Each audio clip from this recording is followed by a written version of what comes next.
Hi, Catherine here with CircleArtDesigns.net. Today we will be working on Project 2 of the March Bargain Bead Box series. This will be an Amazonite memory wire bangle, a single bangle, and drop earrings. I also have a necklace that will be coming out for this, but it will be next week. And I wanted to go ahead and get the bangle and the drop earrings in today. So let's turn our eyes to the mat and get started. Now you may notice that on my work table today, I have something different than the normal glass that I put out. We went to the store earlier in the week, and my daughter saw this beautiful mat and she bought it for me. She said, "Mom, you need to change with the seasons." And so this is the mat we will be doing probably through the summer, unless I'm gifted with another one. It has the beautiful spring flowers on it and the words, "Simply Grateful." And I learned that a long time ago, that if I live in an attitude of gratefulness for the good and the bad, then my walk with the Lord is much more stable. So today, I am grateful for spring. I'm looking out my window. It's a gloomy day. It's going to rain later today. But all the beautiful colors. How dull our world would be if it was only in black and white. Thank you, Lord, for the gift of color and of spring. Okay, let's get started.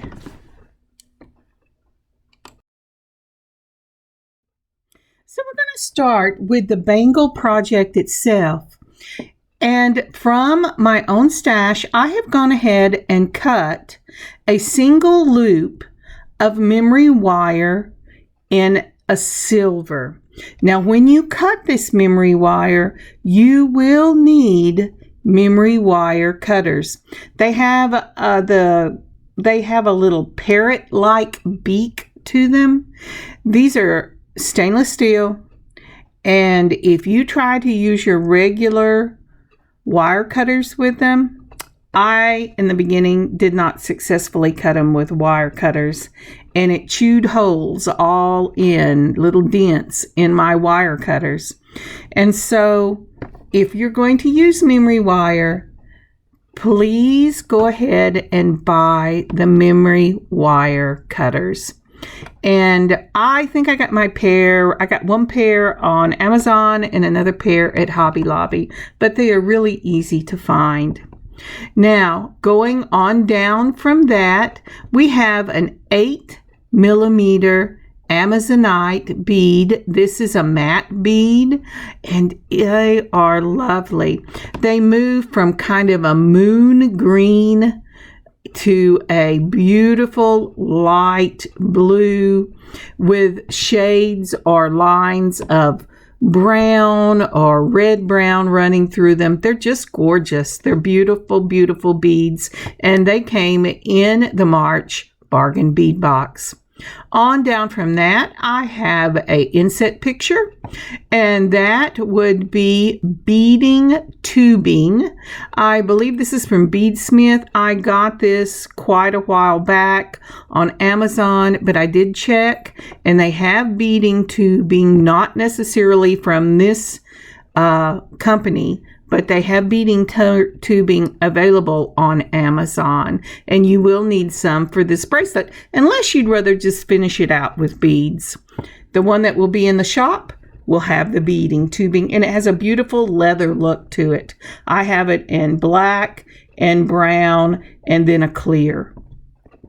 On around, you will see again from the March Bargain Bead Box these beautiful lantern spacer beads, and I think they are just stunning. You know, I normally don't work with antique copper or with a brass color, but I am really enjoying the projects that I am doing with this. And it gave me a reason to use my 3mm spacer balls. I buy spacer balls in a silver, a bronze, antique copper, and a gold, and a gun barrel.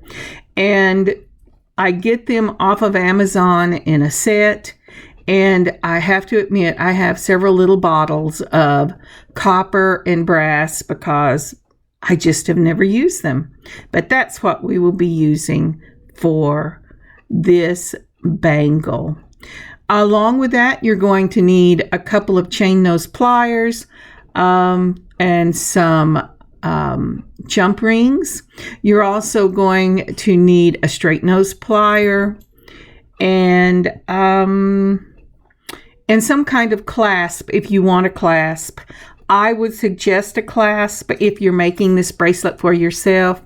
I'm going to show you both ways of doing a lobster claw clasp and a magnetic clasp. The one I put up in the shop will have a chain, lobster claw and extender chain so that it can spread out on a lot of different size wrists. But the one I'm keeping for myself will have a magnetic clasp on it. All right, let's get started.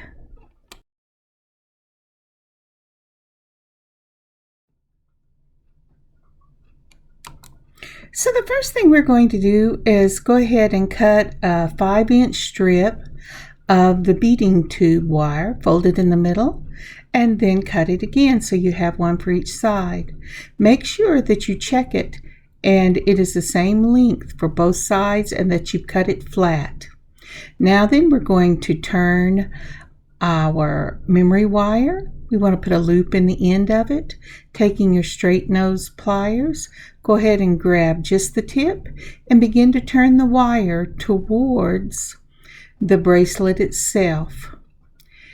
And you want to turn it till it reaches all the way down to the bangle so that your loop will be closed. I'm sorry, I forgot to stick the pin in the mat and I fell off of the out of the picture frame.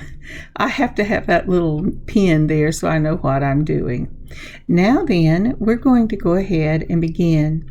We'll start with a 3mm brass spacer ball, and then we're going to go ahead and slip on the bead tubing.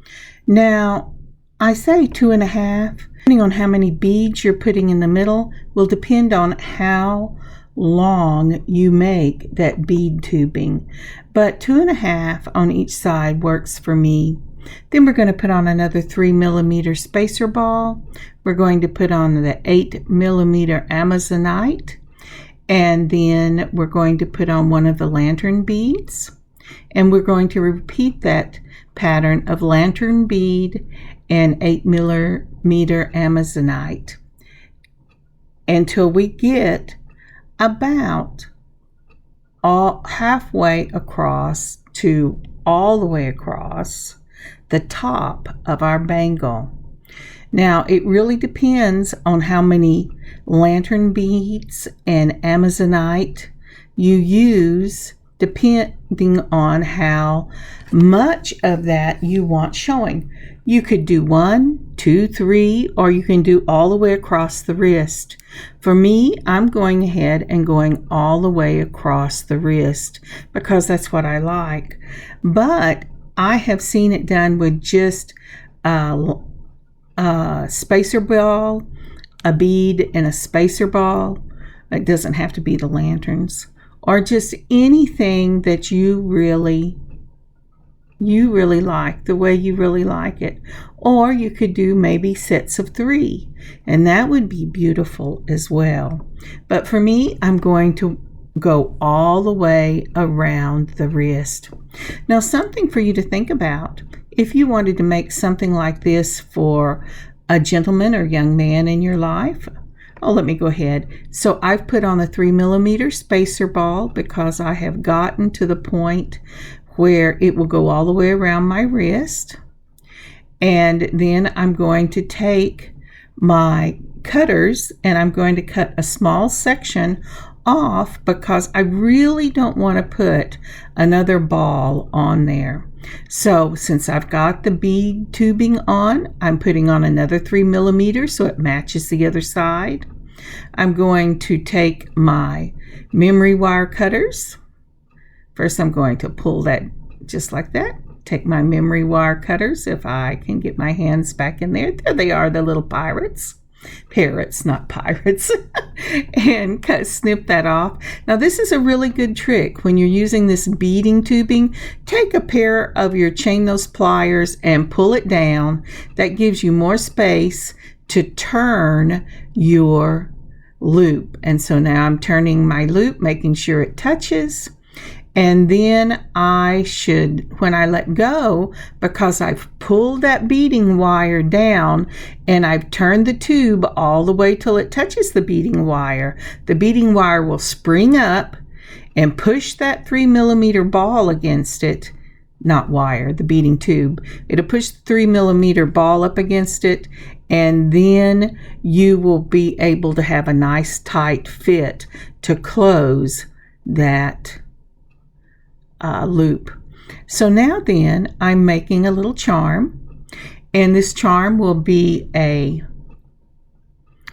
3 millimeter spacer ball, a 8 millimeter bead, a bead cap that came in the set, and a 3 millimeter spacer ball.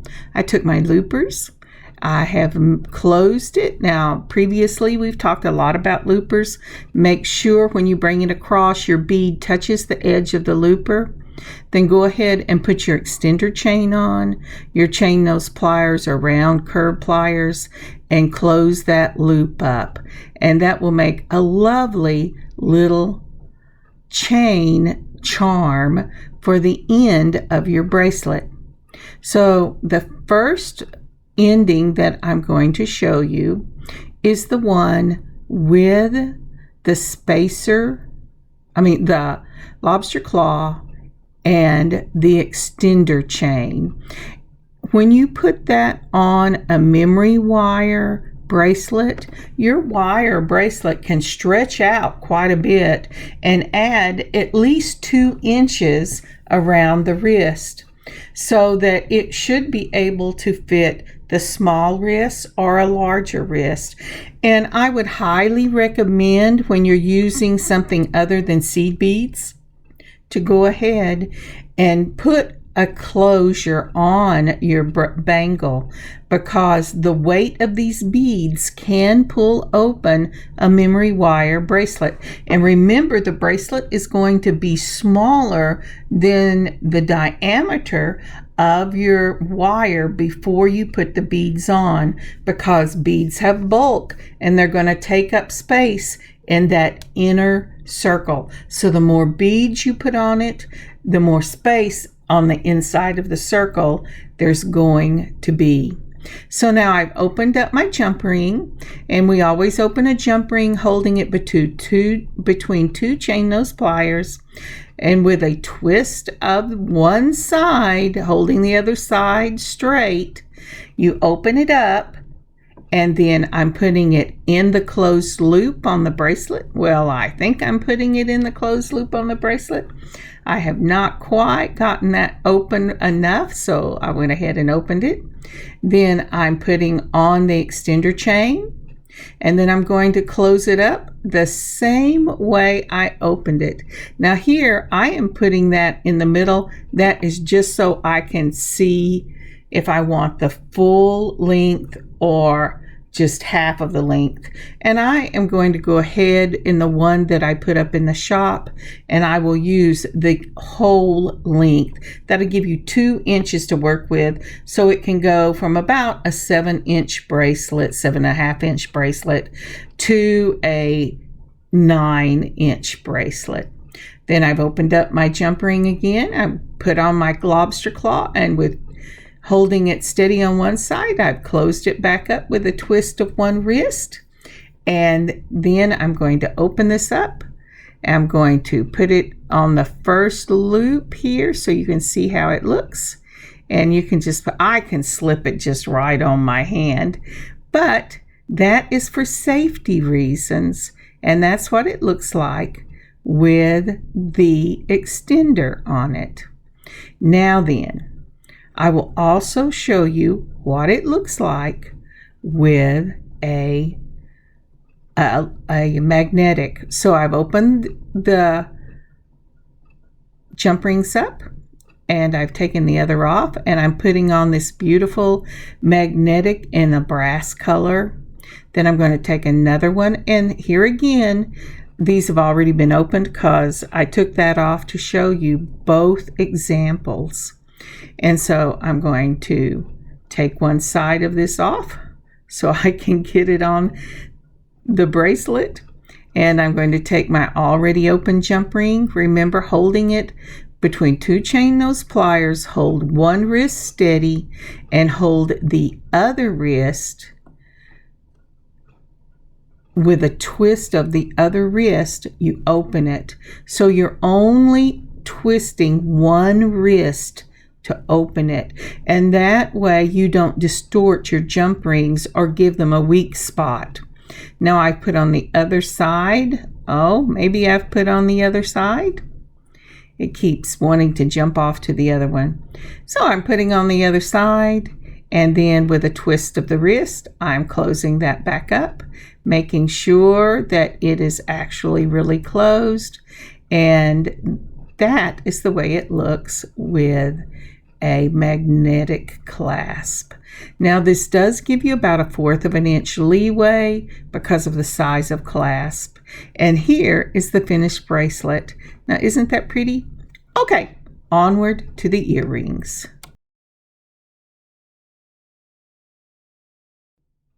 Okay, these are simple little drop earrings. They will involve an 8mm bead and chain. So we will start out at the very top, and we have 3mm brass spacer balls. That's on the top left hand. This is from my own stash. Then going on down, we will be using oval jump rings from my own stash. You can use round. I chose to use oval. At least I chose to start out using oval. I like oval jump rings because the slit is on the side, and you're not tugging up and down on it because it's on the side, and very seldom do you take a piece and yank on it from side to side. So they just have a better strength to them when you're looking at the possibility of something coming open. Okay, on from that, you have a 7x5mm ornate lantern spacer balls. This is from the Bargain Bead Box of March. And then going down from my little pin, do you see my little pin is there? Maybe my hands will stay on the mat better. I have the 8mm Amazonite round beads from the March Bargain Bead Box. They're the same beads and the same lantern beads that were in the bracelet because we are making a matching bracelet. Then down from that, you will find copper head pins. These are from my own stash. You can use copper, antique copper, brass. These metals will all go together and look beautiful. And then going up from there, you will see the brass lever back ear wires that were also in the March Bargain Bead Box. Okay, let's go ahead and get started. Oh, I'm sorry. With this, you will also need wire cutters, a chain nose and round nose pliers, or 2 chain nose pliers to open those jump rings, a straight nose plier to close up handles, and your looper, because we will be putting a charm on the end of this chain, a bead charm. Okay, let's go.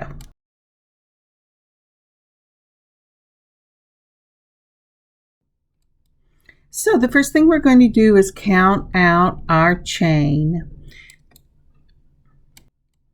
So I've counted out 7 of the links. I know I have one down there laying on the mat that are 5, but that was from another project. I just haven't moved it. So again, we're going to count out 7, and then we're going to cut on the 8, and that's all the chain we need for these earrings. Just 2 links of 7, or if you're using a different chain, you want to give it about an inch. So I've put up some more of these 8mm Amazonite and picked two that I liked. They look about the same color, but in different lights, one will look a little more green, the other a little more blue. That's the beauty of this Amazonite. I really love it. So here's everything we're going to use, and I still haven't got that little chain out. So we're going to start with a 3mm spacer ball, and then I'm going to add the 8mm Amazonite. And then I'm going to add one of those beautiful lantern beads. I really like these. I had not worked with anything like this before, and they are gorgeous. And then I'm going to add another 3mm spacer ball. And that is what makes up the bottom of this earring.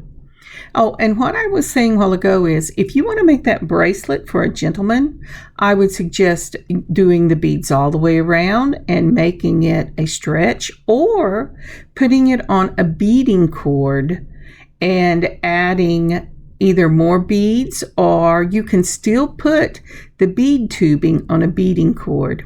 Now here I put it across my looper, and then once it has gone through the little hole on the other side and my 3mm was butted right up against the end, I'm putting my fingernail here to protect the bead on top. And then I have closed that up and make sure it's really closed. And, but going back to the other thing, if you want to make something like that for a gentleman, I think it would be amazing. And it would really, really be a nice gift. Okay, across in the hole, mash it, pull back, push it down a little bit so that it makes this lovely little question mark. Then holding your fingernail on the top for the bead, go ahead and mash the wire, bring it down till it touches the the head pin itself. Make sure it's really close and that the loop is sitting right over the top. And there are your bead charms to go on the bottom of your chain for these drop earrings. Now the next section for this would be to take your, I'm counting to make sure I have the same link again. And you know it's good. I can't tell you how many times I have messed it up and forgotten or miscounted when I cut it, and I was very sad because I had to take the whole earring apart or whatever I was doing with cut chain and do again. So between two chain nose pliers, twist of the wrist on one side, put on your chain first, and then put on your dangle. Now you could put on your dangle first and then your chain, or your charm first and then your chain, but I always try to put the chain on first, and that way when it really, really matters what goes on first, I have developed the habit of consistency, and I don't have to worry about it. So here I have gotten a jump ring that is just not happy, and I'm trying to get it in line. Now, if you are questioning whether that jump ring is actually closed, if you will take your finger and rub across the opening, if there is any roughness to it at all, it is not really closed. Look at that. I put that on right, and I just told you always put on the chain. Well, sometimes I make poo-pas, but there it is. And it doesn't matter on this one, but I try to always be consistent with what I do. And that is going to be the drop for our earrings. Now we're going to open up another of these oval jump rings with a twist of the wrist on one side, put on our chain. Isn't that lovely? And then go ahead and put on your lever back and close it up. Now, if you don't have lever backs, these would be just as beautiful on the fishhook ear wires or on the single drop ear wires. It doesn't matter, they will be lovely. Okay, and then the chain again, and then your lever back. Make sure your lever backs are facing what you want to be the front. Even though these are beads, usually one side of the bead is a little different from the other. So whatever bead you want to be in front, because these lever backs, when you put them on with a jump ring, they are going to cause one side to face forward. So here they are. Aren't those pretty? Thank you so much for joining me on this beading adventure today.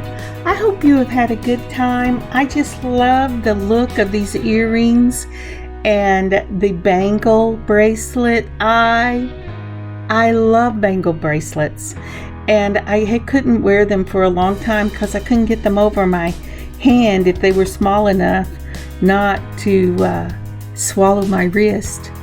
But with the memory wire bangles, I have really enjoyed wearing bangles.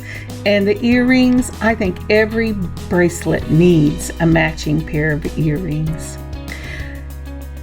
I hope you've had a good time today. I hope you've had some laughs and learned something new. And I hope that you have a wonderful beading adventure of your own. God bless you this day, and God keep you safe until I see you next week.